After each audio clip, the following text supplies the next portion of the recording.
Hello everyone, welcome to the Tenorshare channel. In today's video, we'll show you how to remove your Apple ID from your iPhone without a password using Tenorshare 4uKey.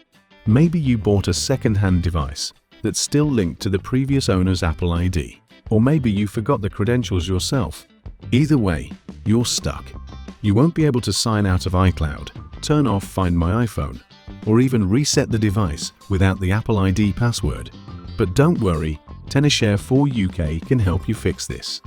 Remove Apple ID without password using 4uKey. First, download and install Tenorshare 4uKey on your computer using the link in the video description. Now, connect your iPhone to your computer using a USB cable. If a Trust This Computer prompt pops up, make sure to tap Trust. Launch 4uKey and select Remove Apple ID. Then, click Start to remove. 4uKey will provide the latest iOS firmware packages for your device for you to download.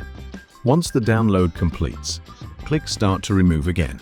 Make sure your iPhone is protected with a 6-digit passcode and that two-factor authentication is enabled. Confirm both and click Continue to start Apple ID removal. This usually takes about 10 minutes, so sit tight. When the removal is complete, 4uKey will guide you through the next steps. During setup, if you see the iPhone lock to owner screen, tap Unlock with passcode and choose Use Device Passcode. Then enter your passcode and you're in.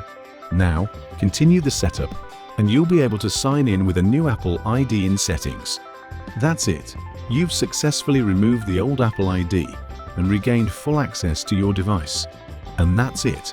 You can find the 4uKey download link in the video description below. If you found this helpful, give the video a thumbs up and subscribe for more iPhone solutions. Thanks for watching, and I'll see you in the next video.